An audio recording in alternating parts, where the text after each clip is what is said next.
교섭단체 대표 연설에 나선 주호영 국민의힘 원내대표는 지난 민주당 정권 5년 전체가 내로남불의 역사라며 직격했습니다. 이재명 대표를 향해선 부정부패 혐의로 국회 위신을 떨어뜨렸다고 비판했습니다. 정의당이 대장동 50억 클럽 특검법 발의를 공식화했습니다. 김건희 여사 특검법은 검찰 수사를 지켜보자는 입장인데 민주당은 국민의 명령이라며 여론전에 들어갔습니다. 국회가 튀르키예와 시리아 지진 피해 복구에 관한 결의안을 채택하고 긴급 구호와 피해 복구 지원에 모든 노력을 다하겠다고 밝혔습니다. 또 국회의원 이월 수당에서 3%를 모아 성금에 보태기로 결정했습니다.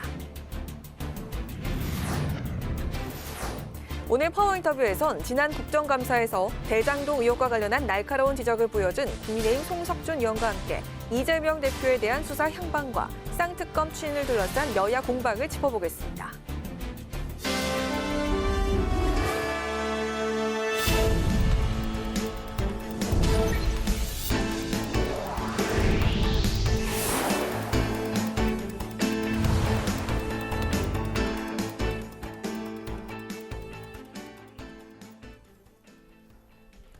여러분 안녕하십니까? 2월 14일 화요일 국회 라이브 6 시작하겠습니다. 어제 더불어민주당에 이어서 오늘 국민의힘 주호영 원내대표가 교섭단체 대표 연설을 했습니다. 주 원내대표는 더불어민주당 정권 5년 전체가 내로남불의 역사였다며 국회 불신을 초래했다고 비판했는데요. 윤석열 정부가 추진하고 있는 연금과 노동, 교육개혁은 반드시 필요하다고 강조했습니다. 민주당은 자가당착식 연설이라면서 전 정부와 야당의 위기의 책임을 전가하고 있다고 깎아내렸습니다. 태윤영 기자가 전합니다. 주호영 국민의힘 원내대표가 국회가 국민의 불신을 받고 있는 데 대한 자성의 목소리로 교섭단체 대표 연설을 시작했습니다. 가짜뉴스 생산과 서로를 향한 거친 언어, 100건이 넘는 정당 간 고소 고발 사건, 여기에 더불어민주당의 내로남불 행태가 국회 불신을 초래했다고 비판했습니다. 민주당 정권 5년 전체가 내로남불의 역사였다며 인사와 재정, 입법 사례를 조목조목 따졌습니다. 야당 동의 없이 임명한 장관급 이상 인사가 무려 34명으로 역대 최대였습니다. 그러던 민주당이 윤석열 대통령이 당선되자 이번에는 국민을 받들 능력과 자질이 없는 결결자를 단호히 레드카드로 퇴장시키겠다고 엄포를 놓았습니다. 이재명 대표를 향해선 여러 가지 부정부패 혐의로 국회 위신을 크게 떨어뜨리고 있다며 정당한 수사를 정치 탄압이라고 우기고 있다고 지적했습니다.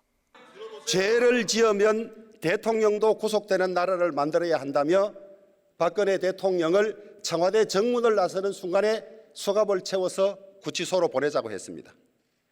그랬던 이재명 대표가 자신의 온갖 의혹에 대한 정당한 수사조차 정치 탄압이라고 항변하고 있습니다. 민주당이 압도적 다수 의석을 차지한 이래 의회 민주주의가 급격히 붕괴됐다고도 주장했습니다.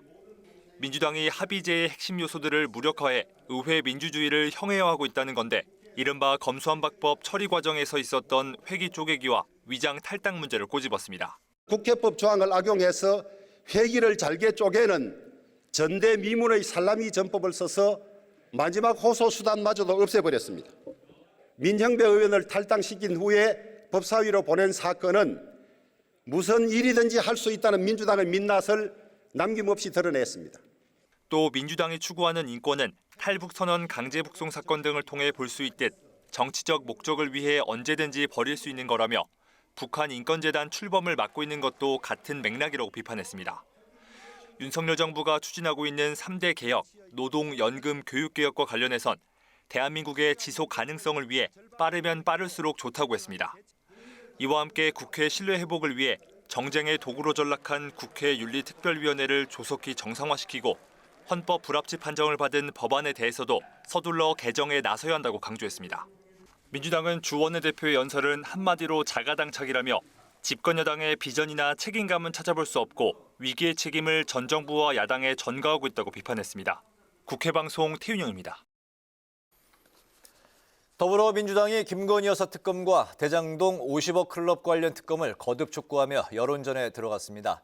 정의당은 김 여사 관련 의혹은 검찰 수사를 지켜보자며 대장동 특검 법안 발의를 먼저 공식화했습니다. 보도에 홍혜진 기자입니다. 더불어민주당이 김건희 여사 특검과 대장동 특검의 동시 추진 의지를 재확인하며 대여 고삐를 바짝 죄고 있습니다. 민주당은 도이치모터스 주가 조작 의혹과 관련해 법원 판결을 보면 김 여사의 혐의를 인정한 것이나 다름없다며 특검 불가피성을 거듭 역설했습니다. 법원의 판결문에도 37번 김건희 여사의 이름이 언급되었습니다. 하지만 검찰은 단 한 차례 소환 조사도 하지 않았습니다. 민주당은 김 여사 특검에 신중한 정의당을 압박했습니다. 김 여사 의혹에 대해 일단 검찰 수사를 지켜보자는 정의당은 대장동 특검에 화력을 집중하고 있습니다.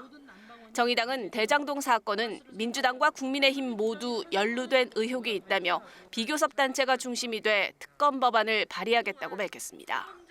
50억 클럽 뇌물 사건은 정관계 인사뿐 아니라 전 현직 고위 법조계 인사들이 주축이 된 법조 카르텔 사건입니다. 도둑이 자기 수갑 고를 수 없듯 이번 특검에 어떤 정치적 사법적 이해관계도 개입돼서는 안 됩니다. 특검 법안의 본회의 통과를 위해선 재적의원 5분의 3인 180명 이상의 동의가 필요합니다. 때문에 169명의 민주당뿐만 아니라 정의당과 기본소득당, 시대전환 등 야3당의 협조가 필수적입니다. 김 여사 특검은 정의당이 미온적이고 대장동 특검은 수사 범위 등을 놓고 각 당의 입장차가 큰 상황. 따라서 두 특검 모두 통과가 쉽지 않을 것이란 전망이 나오고 있습니다.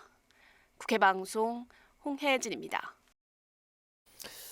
네, 민주당이 동시에 추진하고 있는 김건희 여사와 대장동 특검 추진 상황을 좀 더 자세히 알아보겠습니다. 박지원 기자와 함께합니다. 박 기자 어서 오세요. 안녕하세요. 네, 민주당과 정의당이 김건희 여사 특검과 관련해서 이제 어떤 부분에서 이견을 보이고 있는지 먼저 그 부분부터 짚어볼까요? 네, 이제 김건희 여사 특검 추진 시기입니다. 민주당은 2월 임시국회에서 추진하자는 입장인 반면에 이 정의당은 이 특검보다는 검찰 수사가 우선이라는 입장입니다. 지금은 수사를 제대로 할 때 이렇게 검찰을 압박하는 게 필요한 때라고 했는데요. 이 앞서 리포트에서 보신 대로 민주당은 오는 24일 예정된 본회의에 이 특검 법안을 패스트트랙에 태우는 것을 목표로 하고 있습니다. 이 찬성표가 최소 180표가 필요한 만큼 169석의 민주당으로선 이 정의당의 협조가 필수적인데요. 민주당 지도부 정의당을 향한 설득전에 돌입을 했는데 이 정의당이 특검 자체를 반대하는 입장은 아니어서 앞으로 협상에 따라 특검 추진 가능성도 제기가 되고 있습니다. 네, 그렇다면 이제 대장동 50억 클럽 관련 특검 추진 상황도 알아볼까요? 네, 이제 대장동 특검 같은 경우에 이제 민주당과 정의당 공감은 하고 있습니다. 하지만 이것도 좀 세부적인 내용으로 들어가면 좀 세부적인 내용에서는 좀 차이를 보이고 있는데요. 네. 이 정의당은 수사 대상으로 이 대장동 개발 사업을 주도했던 화천대유가 이 법조계 고위 인사들에게 50억씩 주기로 했다는 이른바 이 50억 클럽에 대한 부분에 초점을 맞췄고요. 민주당은 부산 전축은행 불법 부실 수사 의혹과 이 윤석열 대통령 가족의 이 부동산 투기 의혹까지 수사 대상에 올려야 한다는 입장입니다. 또 특별검사 임명 방식도 다릅니다. 민주당은 특별검사 추천을 교섭단체, 그러니까 국민의힘과 민주당이 하겠다는 거고요. 정의당은 이 법조계는 물론 민주당과 국민의힘 출신 전 의원들이 연루된 이 개발 비리 카르텔이기 때문에 이 비교섭 단체인 정의당과 기본소득당, 시대전환이 특검을 추천해야 한다고 주장을 하고 있습니다. 네, 정의당이 자신들의 색깔을 이제 분명히 내겠다는 의지가 담겨 있는 것 같습니다. 그 대장동 특검과 이제 관련해서 시대전환 조정훈 의원이 오늘 다른 제안을 했다고 하는데 어떤 내용인가요? 이제 대장동 특검을 하는데 그 전제 조건을 달았습니다. 이제 이재명 민주당 대표가 네. 이 대표직을 사퇴한 후에 특검을 하자고 이제 정의당에 역제안을 한 건데요. 네. 이 조 의원은 이 1조 원 이상의 이득을 낸 이 대장동 사업을 두고 이 50억 클럽만 수사를 하겠다는 건 어떤 국민이 납득하겠냐 이런 부분을 지적을 했고요. 또 이 대표가 대표직 사퇴 없이 특검을 시작할 경우 이 방탕용으로 이용이 되고 정쟁으로 휘말릴 것이라는 이유가 뻔하다. 이런 이유를 들었습니다. 이 특검 통과를 위해선 야권에서 이제 조율해야 할 사안이 굉장히 많아 보이는데 이 2월 임시국회 내에 의견을 모을 수 있을지 좀 지켜봐야 할 것 같습니다. 그렇군요. 국민의힘 전당대회 소식도 이제 살펴보겠습니다. 당대표 또 최고위원 후보들 오늘 그 합동연설회를 이제 부산에서 했는데 역시 오늘 좀 치열한 그런 격돌 양상을 보였네요. 네, 그렇습니다. 이제 어제 제주에 이어서 오늘이 두 번째 합동 연설입니다. 네. 이 당대표와 최고위원 후보들 이 부산, 울산, 경남 지역 표심 공략을 했는데요. 부의경 이 여당의 주요 기반 지역인 만큼 각 후보들 부산 지역 맞춤형 공약을 내놓으며 지지를 호소했고요. 이 후보들 간 날선 신경전도 상당했습니다. 특히 이 부산의 경우 2030년 세계 박람회 유치에 사활을 걸고 있는 만큼 후보 모두 이 부산 엑스포 유치 지원도 약속을 했습니다. 네, 그런가 하면 이제 오늘 합동연설회 전에 전해진 소식이 하나 있었는데 당대표 예비 경선에서 탈락했던 조경태 의원이 사실상 김기현 후보 지지 의사를 밝혔다고요. 네, 그렇습니다. 이제 합동 연설회 전에 이 김기현 후보와 조경태 의원이 이 부산역 인근 찻집에서 회동을 가졌는데요. 네. 김기현 후보가 이 조 의원에게 이 당 화합을 위해 자신을 지지해달라고 요청을 했고, 이 조 의원은 김 후보의 당 통합 메시지에 공감을 표했다고 전했습니다. 이후 조 의원은 김 후보 부산 선대위 발대식에서 축사를 하는 등 이 김 후보 지지 행보를 이어갔는데요. 김기현 후보 이 나경원 전 의원에 이어 이 조경태 의원의 지지도 이끌어내는데 성공을 하면서 이 결선 투표 없이 1차에서 이 과반 이상 득표로 끝내겠다는 목표에 한 발 다가간 분위기입니다. 김기현, 안철수 이 양강구도에서 이 컷오프에서 탈락한 각 후보들이 확보했던 당심이 이 당권을 가를 결정적 변수가 될 수 있기 때문입니다. 내일은 당대표 후보 4명이 첫 TV 토론회에서 격돌을 하는데요. 이 김기현 후보의 이 탄핵 발언 논란 등을 놓고 후보들 간 치열한 설전이 예상이 되고 있습니다. 네, 드디어 이제 TV 토론이 시작이 되는군요. 총 5번이 열리게 되는 거죠. 최고위원에 출마한 태영호 의원이 제주 4.3 사건에 대해서 이제 발언을 했는데 이 부분 그 파장이 커지고 있네요. 그렇습니다. 이제 태영호 의원 같은 경우 제주 4.3 사건은 이 북한 김일성 지시에 의해 촉발됐다 이렇게 밝혀 논란을 일으켰는데요. 이 태 후보는 이 김일성 일가 정권의 한때 이 몸담았던 사람으로서 희생자들에게 용서를 구한 것이라고 해명을 했지만 논란은 수그러들지 않고 있습니다. 민주당은 이 태 의원을 국회 윤리위에 제소하겠다는 방침인데요. 위성군 민주당 원내정책 수석 부대표 오늘 열린 당 회의에서 이 4.3 사건을 폄훼하고 유가족과 희생자들을 명예훼손한 망언에 대해 책임을 묻겠다고 밝혔습니다.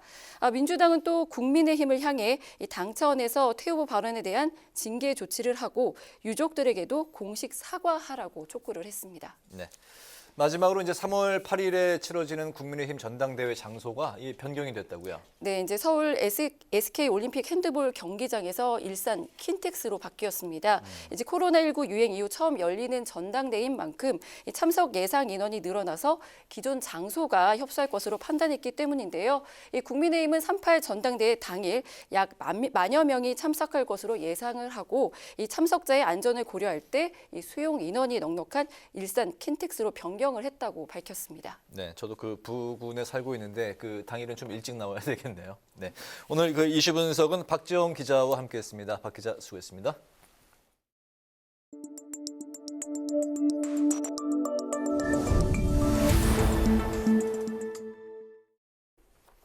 국회가 튀르키예와 시리아의 지진 피해 복구에 관한 결의안을 채택했습니다. 국회는 긴급 구호와 피해 복구 지원에 모든 노력을 다할 것임을 다짐했는데요. 국회의원 이월 수당에서 3%를 모아 성금에 보태기로 했습니다. 보도에 임채원 기자입니다. 튀르키예 남부와 시리아 북부 국경지대에서 규모 7.8의 지진이 발생해 사망자가 3만 6천 명을 넘어서는 등 막대한 피해가 이어지고 있는 가운데 국회가 외통위원회 전체 회의에 이어 본회의를 열고 튀르키예와 시리아의 지진 피해 복구 지원을 촉구하는 결의안을 채택했습니다. 결의안에는 국회 차원에서 긴급 구호와 피해 복구 지원에 모든 노력을 다하고 정부도 최대한 노력할 것을 촉구하는 내용을 담았습니다. 대한민국 국회가 우리 정부로 하여금 국제적 위상에 부합하는 인도적 지원, 긴급 구호 활동을 추진하고 우리 교민과 유학생, 여행객의 안전 확보를 위한 노력을 기울일 것을 촉구하려는 것입니다.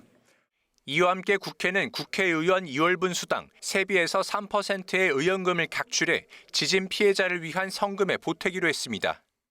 튀르키예 및 시리아 국민을 위로하고 피해 복구를 돕기 위하여 국회 차원에서 의원금을 모금하고자 하는 것입니다. 국민의힘과 민주당도 형제의 나라 튀르키예를 위한 인도적 지원에 최선을 다하겠다며 구호 물품 등 당원 모금 운동을 시작했습니다. 국민의힘은 오늘부터 3월 5일까지 약 한 달간 전 당원들의 정성과 마음을 모아 튀르키예 대지진 피해 복구 지원을 위한 당원 모금 캠페인을 진행하고자 합니다. 더불어민주당은 국회 차원에서 피해 복구 지원을 신속히 논의하여 하루빨리 지원의 손길이 닿을 수 있도록 노력하겠습니다. 한덕수 국무총리도 우리 정부는 피해 지역의 회복과 복구를 위해 계속 함께하겠다며 위로의 손길과 마음을 모아달라고 국민에게 호소했습니다. 한편 국회 외교통일위원회는 내일 전체 회의를 열고 튀르키예와 시리아의 지진 피해 복구와 관련한 정부 지원 대책을 점검합니다. 국회 방송 임천입니다. 국회 기획재정위원회가 반도체 산업을 강화하기 위해 이른바 K칩스법이라고 불리우는 조세 특례 제한법에 대한 논의에 들어가 있습니다. 하지만 야당은 대기업 특혜법이라고 반발하고 있어 결론을 낼 수 있을지 미지수입니다. 강민지 기자입니다. 반도체 시설 투자 기업 세액 공제 확대를 골자로 하는 조세 특례 제한법, 일명 K칩스법이 기재위 테이블에 올랐습니다. 지난해 연말 국회를 통과한 조세특례 제한법 지원책이 미미하다는 지적이 나오자 기재부가 개정안 재추진에 나선 겁니다. 개정안은 대기업의 경우 투자세액 공제율 8%를 15%로, 중소기업은 25%로 추가 확대하는 내용을 담고 있습니다. 국민의힘은 반도체는 우리 경제의 버팀목으로 국가 지원이 절실하다며 기재부안에 힘을 실었습니다. 미국, 대만 등 경쟁국들은 이미 많은 보조금과 인프라를 자국 반도체 업체에 지원하고 있는 상황이어서 국내 반도체 업계의 시장 경쟁력 확보를 위해 지원이 더 필요하다고 강조했습니다. 그래서 국가 대항전이라고 하는 것도 지나친 말이 아닌데 수출 규제 및 대규모 보조금 세액 공제로 가능한 수단을 총동원하고 있습니다. 늦었지만은 이런 것을 수정해 갖고 우리 산업을 진정하게 좀 도울 수 있는 기반을 마련했으면 하는 바람입니다. 다만 국민 세금으로 세제 지원이 되는 만큼 추후 이익에 대한 환류 장치를 만들어야 한다고 지적했습니다. 하지만 야당은 윤석열 대통령 말 한마디에 여야 합의를 뒤집으며 국회를 무시하고 있다고 비판하고 기재부에 사과를 촉구했습니다. 윤 대통령은 지난해 조세특례 제한법 통과 이후 기재부에 반도체 세제 지원 확대 검토를 지시한 바 있습니다. 그런데 윤 대통령의 단 한마디 질타로 열흘 만에 1월 3일에 기재부가 세액공제 비율을 15%로 인상하는 방안을 발표하면서 정책을 바꾼 거 아닙니까? 국회의 세법 심사는 이것 때문에 물거품이 되었고 여야 합의도 무참히 무시당한 겁니다. 또 사실상 반도체 매출의 90%를 차지하는 대기업에 법인세 감면 등 혜택을 주기 위한 대기업 특혜라고 반발했습니다. 15% 공제를 하게 되면은 이 삼성 1조 7천억이 3조 2천억, 그리고 하이닉스가 4천억에서 8천억으로까지 공제 금액이 상향되게 됩니다. 이에 추경호 부총리는 각국의 반도체 경쟁이 심화됨에 따라 이미 세액 공제 확대를 검토해왔다고 해명했습니다. 대기업 특혜 지적엔 반도체 산업에 분포한 많은 중견 중소기업들도 혜택을 보게 될 것이라고 설명했습니다. 여당은 조세특례 제한법을 2월 임시국회 최우선 법률로 추진해 24일 본회의 통과를 목표로 하고 있습니다. 법사위 일정까지 고려하면 기재위에서도 내일까지는 통과되어야 한다는 입장이지만 여야 이견이 좁혀지지 않아 진통이 불가피해 보입니다. 국회 방송 강민지입니다. 국민의힘과 더불어민주당이 3+3 정책협의체를 통해 국가보훈처를 보훈부로 격상하고 재외동포청을 신설하는 내용의 정부 조직법 개정안에 뜻을 모았습니다. 여성가족부 폐지 문제는 국민의힘이 폐지 방침을 고수하고 민주당은 이에 동의하지 않아서 향후 우주항공청 신설건과 함께 양당 원내대표 간 논의 사항으로 조율했습니다. 또 대통령과 산하 공공기관장의 임기를 일치시키는 법안도 결론에 이르지 못해 추후 여야 원내대표가 협의하기로 했습니다. 국민의힘은 민주당이 이재명 대표의 사법 리스크 때문에 노란봉투법 처리를 서두르고 있다고 주장했습니다. 국민의힘은 논평을 통해서 노조 조직력으로 이 대표 위기를 극복하려는 의도라며 이같이 주장했습니다. 그러면서 노란봉투법은 불법 파업에 면죄부를 주는 경제완박 그 자체라고 비판했습니다. 이재명 더불어민주당 대표가 직접 이끄는 기본사회위원회가 소득과 주거, 금융, 의뢰 기본권을 주요 의제로 정하고 첫 회의를 열었습니다.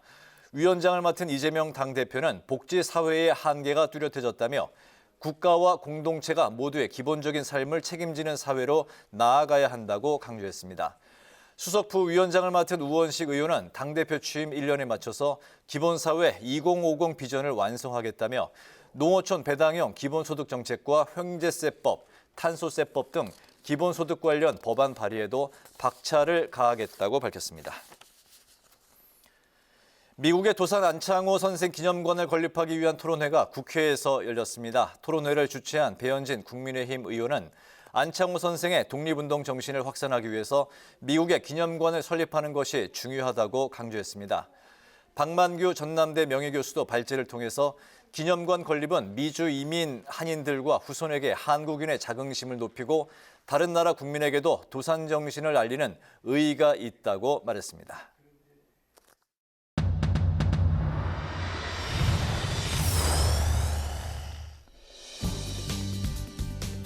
2월 14일 정치권의 뜨거운 말말말 강하랑의 정치톡 시작하겠습니다.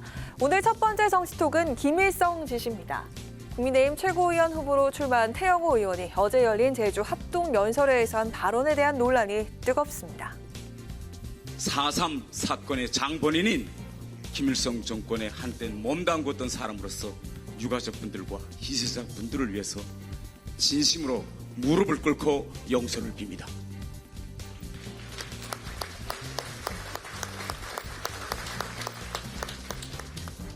지난 2003년에 발간된 제주 4.3 사건 진상조사 보고서엔 제주 4.3 사건이 군경의 진압 등 소요 사태 과정에서 양민이 희생된 사건으로 기술이 돼 있습니다.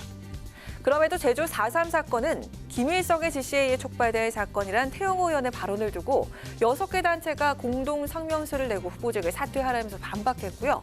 오영훈 제주지사 역시 유족과 도민들을 향한 사과를 엄중히 요구했습니다. 민주당 역시도 윤리위 제소까지 언급하면서 비판하고 나섰는데요. 민주당은 4.3 사건을 폄훼하고 유가족과 희생자들에게 명예훼손한 망언에 대한 책임을 물어 국회윤리위원회에 제소하겠습니다. 태영호 의원은 대한민국 역사를 다시 제대로 배우십시오. 역사적 책임을 통감하고 역사 앞에 용서를 구해야 할 것입니다. 이 같은 계속된 논란에 태영호 의원은 오늘 보도 자료를 내고 북한 대학생 시절부터 4.3 사건을 유발한 장본인은 김일성이라고 배워왔고 김대중 전 대통령도 비슷한 발언을 했다면서 한때 김씨가 정권에 몸담았던 사람으로서 한 진심 어린 사과를 있는 그대로 받아달라고 호소했습니다. 하지만 민주당은 낡은 색깔론을 다시 꺼내들었다면서 태 의원을 맹공하고 있는 상황. 윤리 제소까지 밝힌 만큼 태영호 의원의 발언 논란은 당분간 지속될 것으로 보입니다. 이어서 오늘의 두 번째 정치톡은 연탄가스대 바퀴벌레입니다. 당원들이 불과 1년 전에 벌어졌던 그 많은 내부 총질과 분탕질이라고 이렇게 표현도 하는데 이런 부분을 굉장히 강하게 인식하고 계시기 때문에 현 단계에서 이준석의 정치적 재개 좀 쉽지 않고요. 이게 보니까 이준석 대표는 선거가 있으면 연탄가스처럼 탁 나타나세요. 숨어 있다가. 네, 친윤계로 분류되는 유상범 의원이 전당대회 예비 경선에서 친이준석계 후보들이 약진했다는 평가에 대해서 이렇듯 연탄가스를 운운하자 이를 이준석 전 대표가 다름 아닌 바퀴벌레로 응수했습니다. 연탄가스 대 바퀴벌레, 그야말로 서로에 대한 불편한 심기를 아주 노골적으로 표출한 건데요. 자신이 끊임없이 대선 후보부터 흔들고 대통령을 공격하고 성상납, 무마 시도와 관련해서 반성과 성찰 없이 누구를 대리 출전시키고 큰 소리를 치는 것. 이거는 있을 수가 없는 일이에요. 이번 전당대회는 제2의 이준석은 절대 나오지 않아야 된다. 이처럼 이준석계를 향한 맹공이 당내에서 계속되는 상황 속 민주당에선 이번 전당대회에서의 이준석계 두각을 조금은 다른 시선으로 보고 있는 듯했는데요. 킹을 생각하겠죠. 그래서 판메이커가 되죠. 그래서 정치적으로 그냥 국회의원 아닌 사람이 이렇게까지 온 거는 처음 있는 일이죠. 그렇긴 하죠. 그다음에 젊잖아요. 네, 연탄가스부터 판 메이커까지 극과 극의 평가를 받고 있는 이준석 전 대표. 3월 8일 국민의힘 전당대회에 녹록지 않은 변수가 된 이준석계 바람이 과연 어떤 효과를 불러올지 귀추가 주목됩니다. 지금까지 강아랑의 정치톡이었습니다.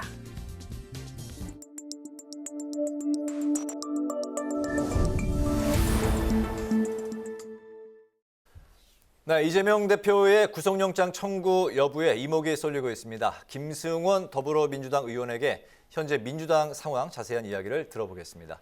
의원님 안녕하십니까? 반갑습니다. 네, 안녕하세요. 네, 그 정성호 의원이 수감된 김용 전 민주연구원 부원장을 면회해서 회유성 발언을 했다는 일부 언론 보도가 이제 나왔는데요. 정 의원은 위로를 했을 뿐이다 이렇게 이제 반박을 했는데 여당은 정 의원이 증거인멸 지시를 한 것이고 이게 곧 이재명 대표 지시가 아니었느냐 이렇게 이제 비판을 했습니다. 민주당은 이 사안을 현재 어떻게 바라보고 있을까요? 네, 우선은 법무부 공식 접견 절차에 따라서 그 교도관 입회하에 접견을 한 것인데 그럼 이제 공개된 자리 아니겠습니까? 거기서 무슨 증거인멸을 지시했다라고 하는 것은 말도 안 되는 그런 주장이고요. 사실 이재명 당대표 관련해서는 275차례 정도 압수수색을 한 상태인데 인멸할 증거가 정말 남아 있을라나 모르겠습니다. 정말 좀 안타까운 건 이런 개인 간의 대화마저 이렇게 정략적으로 이용하는 한동훈 장관 법무부 행태에 대해서 정말 안타깝고 애잔하기도 하고요. 유죄 입증할 자신이 없으니까 자꾸 이런 상처내기 여론전을 벌리는 게 아닌가 싶습니다. 무엇보다도 이게 법적으로는 개인정보법 위반이거든요. 개인 간의 대화를 기재한 것을 외부로 유출한 것은 목적외로 사용하는 것이기 때문에 개인정보법 위반이고 이를 누설한 교도관이라든가 누설을 지시한 법무부 관계자는 징계 또는 처벌을 받아야 한다 이렇게 생각합니다. 네. 네, 검찰이 이재명 대표에 대한 구속영장을 검토 중인 걸로 알려졌는데요. 만약에 영장을 청구하면 국회로 체포 동의안이 넘어올 텐데, 근데 그 정의당은 불체포 특권 포기를 요구하고 있습니다. 민주당은 어떤 대응 방침을 세울 생각일까요? 네, 사실은 이재명 당대표에 대한 수사가 정치적 목적의 정적 제고 수사라는 것이 국민들에게도 알려지는 것 같고요. 사실 당에서 당론이라든가 이렇게 일치된 의견으로 대응할 생각은 없는 것 같습니다.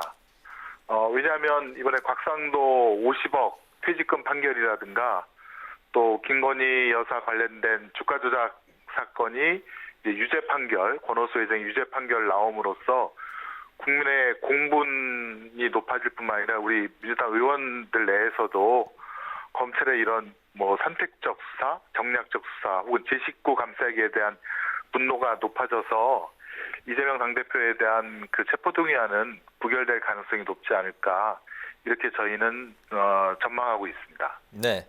방금 그 의원님 말씀하신 대로 이제 곽상도 의원의 50억 무죄가 나온 부분에 대해서 여론이 상당히 좋지 않은 상황인데요. 검찰도 항소할 방침을 이제 밝혔습니다. 민주당이 이제 특검을 추진한다는 소식이 이제 전해지고 있는데 특검은 앞으로 이제 진행이 어떻게 될까요? 네, 정의당이 특검 법안을 제출한 것으로 알고 있습니다. 그래서 50억을 받기로 한 혹은 받았던 사람들에 대한 불법 로비라든가 뇌물 제공 행위 그리고 그 화천대유라든가 성남의뜰과 관련된 사업자금 관련된 불법 행위 그밖에 이제 인지된 사건을 특검 대상으로 보고 있는데 제 판단에는 제가 생각하고 있는 그 수사의 범위 대상과 크게 틀리지 않다라고 보이고요. 다만 이제 특별검사를 누가 임명하느냐, 그다음에 국민의힘과 협상할 것이냐, 아니면 야3당, 야4당이 이제 힘을 합쳐서 할 것이냐 그런 부분에 대해서는 아직 좀 이견이 있는데 정의당이라든가 다른 야당과 또 무소속 의원님들과 이견을 좁히면서 합의에 의해서 협력에 의해서 처리하도록 하는 그런 절차를 밟아 나가겠습니다. 네, 오늘 말씀 여기까지 듣겠습니다. 고맙습니다. 네, 고맙습니다. 네, 지금까지 김승원 더불어민주당 의원과 이야기 나눠봤습니다. 위해서 사용되어야 합니다. 이렇게 또 언론 보도도 있었습니다. 소위 대장동 개발은 공용 개발을 빙자한 사실상 특혜, 민간 개발보다도 더 큰 특혜를 주는 아주 국민들의 공분을 주는 사건입니다. 이 양두구육이다 이런 표현도 할 수 있을 것 같습니다. 이번에 또 나온 이유가 대통이가 원래 대장동 사태를 제가 풍자하기 위해서 이렇게 썼던 소품이에요, 지난 국감 때. 그런데 지금 새만금 해상 풍력을 보면 말이죠, 그 전현희 권익위 판 새로운 이 대장동 사태다 이런 지적들이 많이 있어요.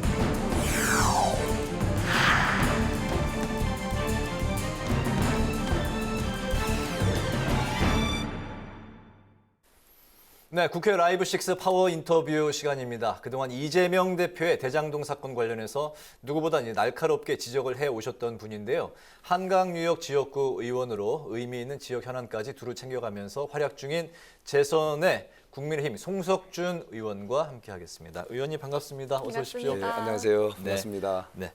바쁘신데도 저희 또 그 국회 라이브 6에 출연해 주셔서 감사드립니다. 예, 고맙습니다. 네. 저희가 이제 어제부터 개편을 했는데 오늘도 좋은 말씀 이제 부탁을 드리겠습니다. 그 일단 그 가장 최근 소식인 한강 사랑 포럼 발대식 관련한 이제 질문부터 좀 드리겠습니다. 그 지역구가 이제 이천이신데 이천을 포함해서 한강 주변 그 지역 중심으로 여러 규제들이 이제 겹쳐져 있다고 들었습니다. 그렇기 때문에 한강 사랑 포럼이 바로 이 문제를 해결하기 위해서 출범한 걸로 알고 있는데 어떤 역할을 하게 되는 걸까요? 예. 한강 그 주변 지역에 소위 팔당호로 물을 흘려주는 이 지자체 중에서 이번에 이제 5개, 이천, 여주, 광주, 양평, 가평 이렇게 5개 지역의 이제 국회의원들과 또 시장 군수, 또 주민 대표, 전문가들 이렇게 시의회에 같이 참여하는 그런 한강사랑 포럼을 지난 2월 9일 날 저희들이 그 결성을 했습니다. 네. 예, 이번 그 한강사랑 포럼은 이 한강이 이제 수도권 주민들의 이제 젖줄, 그 일종의 상수원으로 쓰이는 물이다 보니까 우리 경기 동남부권 팔당 상수원 유역권의 그 시군들이 많은 중복 규제에 시달리고 있습니다. 네, 가장 큰 규제가 이제 환경 이런 물 규제에서부터 수도권 규제 또는 각종 이런 무슨 그 이 토지용 규제가 아주 겹겹이 쌓여서 사실 정상적인 경제 활동까지 제한을 받는 그런 경우가 있거든요. 그래서 또 어떻게 하면은 이 한강 유역권 이런 시군이 건강하고 지속 가능한 발전, 성장을 할 수 있게끔 그 뭔가 제도 개선 사항이라든가 관련 또 민원 여러 가지 시민들이 겪는 고통 이런 것들을 합리적으로 대안을 제시하고 또 제도 개선 방안도 모색하고 정부 중앙정부로부터 또 이렇게 좀 지원을 받을 수 있는 사항들을 적극 발굴해서 같이 한강이 애물단지가 아니라 한강을 사랑하는 그런 우리 주민들 지자체가 될 수 있도록 서로 이렇게 협업을 하자고 만든 그런 포럼입니다. 바로 지금 그 현장 사진이 지금 나오고 있네요. 네. 지난주 목요일에 있었네요? 예, 맞습니다. 네, 알겠습니다. 저 그리고 그 과거에 부동산 시장 정상화 특위 위원장으로 또 활동을 하셨었는데요. 사실 그 민생 현안 중에 빼놓을 수 없는 그 문제가 바로 부동산이 아닐까 싶습니다. 이번에 그 윤석열 정부 첫 공공분양 사전 청약에 정말 많은 사람들이 몰리면서 높은 경쟁력을 기록하기도 했는데 경쟁률을 기록하기도 했는데 자, 먼저 그 부동산 시장 개선을 위해서 어떤 노력을 기울이셨는지 들어볼 수 있을까요? 예, 잘 아시는 대로 문재인 정부 무려 28번의 부동산 정책을 쏟아냈다고 했습니다. 사실 그 문재인 정부 기간 내내 부동산 시장에 대한 잘못된 인식, 다시 말해서 부동산 시장을 이 투기, 이적 수요가 과도하다. 그래서 아주 부동산 관련 세금 폭탄, 그 징벌적 폭탄으로 상당히 오히려 주택시장을 더 혼란시키고 오히려 그게 정가 현상이 와서 집값, 전월세값 급등을 야기했지 않았습니까? 그리고 또 부동산 시장에 대해서 또 이 토지 이런 주택 공급을 뭐 재건축, 재개발 또는 각종 이런 주택 건설을 마치 토건족들의 이익을 취하는 그런 행위로 보면서 사실 주택 공급을 굉장히 제약을 하고 그다음에 또 주택 수요를 정상적인 수요까지도 마치 투기 수요로 보는 그 잘못된 정책으로 인해서 부동산 시장이 극도로 이렇게 혼란이 왔지 않습니까? 그래서 저는 국토부에서 직접 25년간 근무하면서 부동산 정책을 다뤘던 사람이었고 당시 또 국토위 또 의원으로서 네. 사실 문재인 정부의 부동산 정책 실패 사례를 많이 또 이렇게 지적하고 또 합리적인 개선 방안을 많이 제시해서 결국은 실패를 자인했죠. 예, 그 인정받았고 결국 이게 정권 교체로까지 이어지는 뭐 큰 성과가 있었다고 생각이 듭니다. 네네. 더불어서 현재 좀 그 부동산 시장 상황을 간단히 좀 짚어주실 수 있을까요? 현 상황이요. 네네. 현 상황 많이 어렵죠. 예, 사실은 이제 집값이 많이 올랐기 때문에 이제 하향 안정화가 돼야 되는데 또 이 주택 시장이 또 가격이 또 급격히 하향이 된다면 네. 폭락이 된다면 또 여러 가지 금융권의 또 혼란, 여러 가지 또 신용 문제 여러 가지 있기 때문에 사실은 이제 좀 연착륙 방안을 조심스럽게 우리가 유도해야 되지 않나 생각이 듭니다. 네네. 그래서 주택 정책은 그래서 이 정부가 오만하게 접근하면 참 굉장히 위험해집니다. 그래서 잘 조심스럽게 또 서민들의 주거 복지 그리고 또 집 없는 분들에게는 또 희망을 주고 또 그리고 또 이제 집을 또 보유하고 있는 분들에게는 안심하게 주택을 보유할 수 있게끔 제대로 된 이런 주택 정책을 잘 만들어가는 것이 참 큰 과제고 현재로서도 상당히 좀 부동산 시장이 아직도 좀 어려운 상황이라고 보입니다. 네. 정부가 조심스럽게 접근해야죠. 부동산이 폭등해도 문제고 또 폭락해도 문제고 그렇죠. 현재 예. 어쨌든 연착륙으로 서서히 예. 좀 하락하는 예. 그런 그래서 서민들 유도 정책이 필요하겠군요. 그럼요. 알겠습니다. 자, 이제 그 현안 이야기로 이제 넘어가 보겠습니다.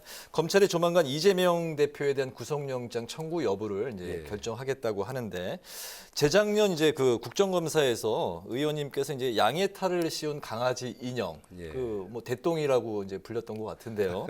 그걸 이제 들고 나오셔서 이재명 대표를 향해 겉과 속이 다르다 이러면서 양두구육이라고 이제 비판을 하셨습니다. 대장동 의혹에 대해서 하실 말씀이 참 많으실 것 같은데요. 예, 그렇습니다. 좀 들어볼까요? 예, 대장동 사건은 이제 구체적으로 이제 수사가 이루어지고 있지만 한마디로 요약하자면 정말 고도의 기획적, 전문적 범죄 행위라고 좀 보입니다.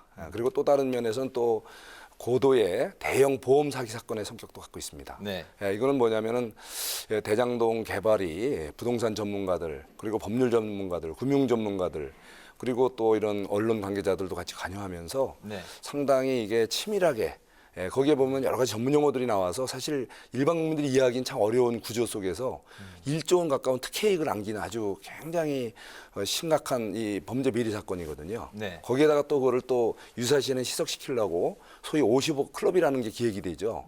그게 바로 이제 문제가 터지면 그거를 또 이렇게 또 드러내서 이것이 분명히 이거는 지방 권력이 이 부동산 비리 개발 비리 세력들과 유착된 전형적인 이런 부동산 개발 비리 사건인데 이것을 또 무슨 정치권 또 이 법원 이런 관계자들을 거기에 끼워 넣어 갖고 같이 또 이렇게 연루시켜서 그거를 자꾸 이슈화하면서 마치 이게 뭐 국민의힘 게이트니 뭐 무슨 뭐 이런 자꾸 엉뚱한 옷을 이렇게 씌워서 호도한단 말이죠. 그래서 저는 이번 그 대장동 사건을 전형적인 양도구역 사건이다. 실제 공공 개발을 가장한 양의 탈을 쓰고 사실상 민간 이 특혜 비리를 이 바로 시장의 권한, 시장의 인허가권이 다 거기에 총동원이 돼서 한 뭐 7, 8개의 그 특혜를 주면서 1조 가까운 특혜 이익을 남긴 아주 전형적인 이 비리, 이 부패 사건이거든요. 지방 권력. 그럼 그거에 대해서 엄정하게 이제 심판을 받아야죠. 이미 이제 관계자들이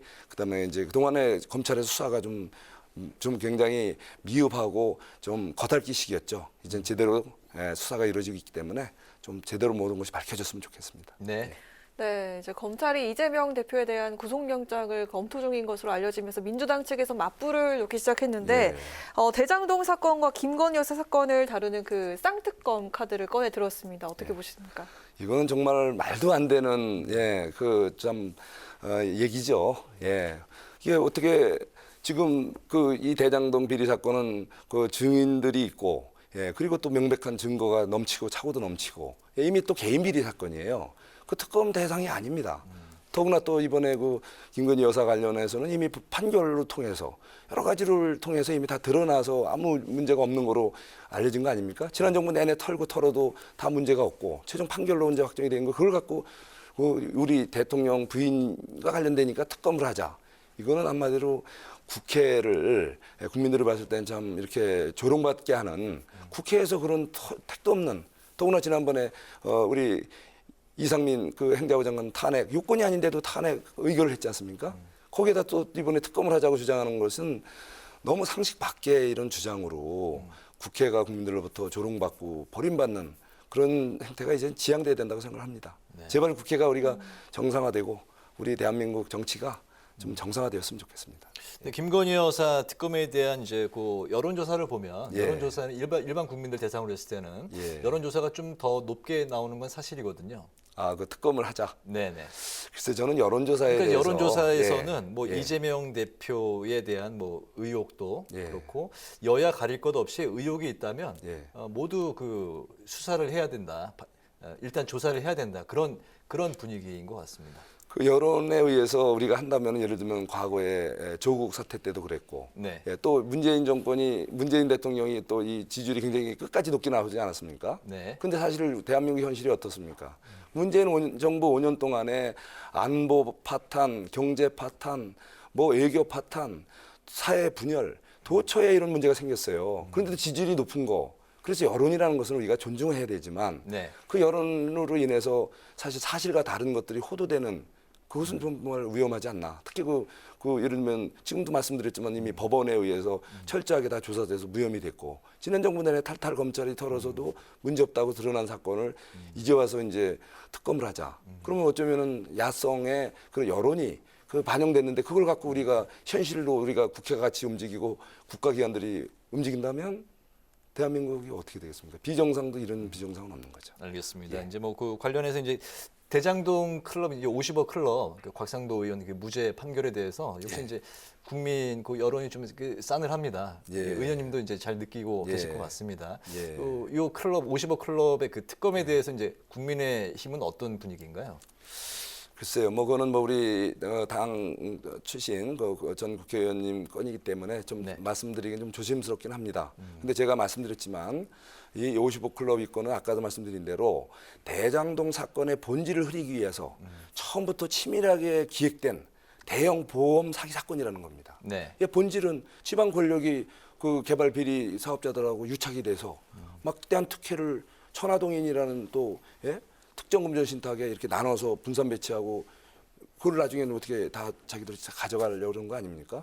근데 여기에 우리 국민의힘 의원들을 거기다 이름을 끼워놓고 또 뭐 대법관 이름도 나오고 뭐 여러 가지 나오지 않습니까? 이런 것들이 정말 얼마나 이번 대장동 사건이 치밀하게 기획되고 지능적 범죄인지를 저는 말해준다고 봅니다. 그래서 이번에 철저한 수사를 통해서 그래서 이재명 대표 이건 개인 비리 사건 아닙니까? 예?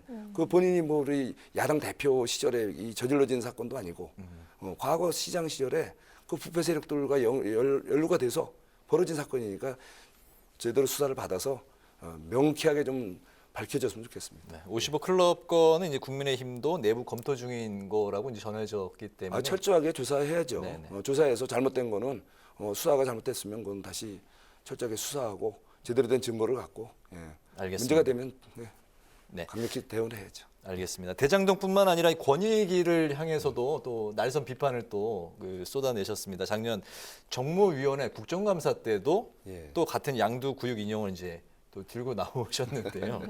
그때는 이제 그 타겟이 전현희 이제 국민 권익위원장이었죠. 네. 예, 정말 이게 대한민국은 책임 정치를 지향하는 나라 아니겠습니까? 예, 지금 윤석열 정부 탄생한 지가 1년이 다 돼갑니다. 그런데 문재인 대통령이 임명한 지난 정부 때 임명한 정무직 장관이 아직도 버티고 있다. 얼마나 비정상입니까? 그런데 그 권익이라는 건 어떤 그 기관이냐? 공직자들의 부패, 또 우리 사회의 부패 방지를 하고 또 국민들의 목소리를 그 대통령께 전달하는 아주 핵심 그런 주요 국가 기관이거든요. 네. 근데 이 자리를 아직도 버티고 예, 제대로 감시해야 될 부패 감시를 해야 될 때는 못하고 오히려 부패에 연루된 의혹까지 받았지 않습니까? 제가 지난 국감 때 지적한 것이 그 이 사만금 지역에서 발생한 해상 풍력과 관련해서 권익위의 질의 해신 내용 때문에 개인이 1,000만 원을 투자하고 720억을 그 이익을 보는 특혜 비리 사건이 발생했단 말이죠. 예, 그게 바로 이 권익위가 국민 권익을 지키고 부패 방지를 해야 될 권익위가 오히려 그런 의혹 사건에 연루가 돼서 그런 특혜의 빌미가 됐다는 거, 이게 굉장히 잘못된 거 아닙니까? 그런 사태를만 생각해도 스스로 반성하고 물러났어야죠. 근데 지금 아직도 버티기로. 그래서 윤석열 정부의 조각을 아직도 완성을 지금 못하게 지금 방해하는 형국이 되는 거 아닙니까? 예, 우리 대한민국 정치가 너무나 비정상이에요. 오늘 우리 국회 방송이지만 좀 우리 정치, 대한민국 우리 국회가 더 이상 이렇게 국민들로부터 조롱받지 않도록 모든 것이 정상화됐으면 좋겠습니다. 방금 그 양두구육 인형 아주 자세히 잘 봤습니다. 예, 그 대똥이라고 제가 이름을 불렀죠. 의원님이 붙이신 건가요? 대통령? 예, 그렇습니다. 그게 원래 대동사상을 기치로 내걸고 뭐 대통령이 되려는 이런 야심을 아마 이제 누군가 가졌겠죠. 근데 그게 대장동 이런 사건에 발목이 잡혀서 결국은 대동이 아니고 대통이 아니고 대똥이 된 큰 똥이 된 그런 사건이다. 이렇게 제가 사실은 약간 우회적으로 그걸 좀 이렇게 퍼포먼스를 좀 한 거죠. 앞으로도 또 데리고 나올 생각도 있으신가요? 아마 그럴 기회가 오지 않을까 생각이 듭니다. 대장동 사건이 아직도 안 끝났기 때문에 그거 끝나는 무렵에는 한번 다시 대통령이 등장하지 않을까 생각이 듭니다. 네. 네. 자, 그럼 그 지역구 활동과 또 의정 활동 계획에 대해서 들어볼까 하는데 의원님께서는 아주 그 현장 밀착형 의정 활동으로 아주 또 호평을 받고 계시고 또 그 지역구 이천 관련해서 예산 6,100억 원 이상을 확보하는 등 정말 많은 문제를 해결하셨다고 들었습니다. 올해는 주로 어디에 초점을 두고 활동하실 건지 좀 포부를 들어볼까요? 예, 저는 그 처음 정치를 시작하면서 상생과 조화의 정신, 비정상의 정상화로 저의 지역구 이천시를 통일 대한민국의 중심 도시로 그리고 또 우리 대한민국을 통일 대한민국을 세계의 중심 국가로 웅비시키겠습니다. 이런 각오를 하고 제가 의정 활동을 해왔습니다. 그래서 저는 상생과 조화의 사회, 그리고 새로움과 희망이 넘치는 사회, 그리고 또 건강하고 지속 가능한 사회, 그리고 또 우리가 마음먹으면 뭐든지 중심이 될 수 있다는 그런 정신으로 좀 해왔고요. 또 그런 면에서 제가 또 의정활동 하나하나를 그러한 저의 5가지 의정 철학을 구현하는 방향으로 또 시민들과 수시로 만나서 소통하면서 그분들로부터 숙제도 얻고 또 그거 해결하기 위해서 또 동료 의원들과 다양한 모임을 통해서 또 이렇게 해결하고 있습니다. 예. 그래서 어쨌든 올해도 뭐 항상 초심으로 항상 시민들과 가까이 하면서 의정활동 또 열심히 해서 사랑받는 정치인이 되도록 할 계획입니다. 알겠습니다. 마지막으로 간단하게 질문 하나만 좀 더 드리겠습니다. 정치인의 말에 대해서 평소에 좀 많이 생각을 해보셨을까요? 어떻습니까? 그렇죠. 말이 중요하죠. 말 자체가 하나 사회적인 큰 센세이션을 일으킬 수도 있고 또 국민들에게 감동을 줄 수도 있지 않습니까? 네. 예, 바로 정치인의 말은 정말 책임 있게 그리고 정제되게 할 필요가 있다는 생각이 듭니다. 말에 정말 모든 것이 우리 특히 정치인의 말은 대한민국의 어떤 모든 것을 좌지우지할 수도 있는 영향력이 있기 때문에 더욱더 정제되고 정말 신중한 언어 선택이 중요하다고 생각합니다. 알겠습니다. 네. 오늘 이제 그 국회 라이브 6 파워 인터뷰 이제 마칠 시간이 됐습니다. 지금까지 국민의힘 송석준 의원과 함께 지역 현안과 관련한 의정 활동 성과 그리고 이재명 대표의 대장동 의혹을 둘러싼 정치권 공방 등 다양한 현안에 대해서 깊이 있게 이야기를 나눠봤습니다. 의원님 오늘 말씀 아주 잘 들었습니다. 고맙습니다. 네, 고맙습니다.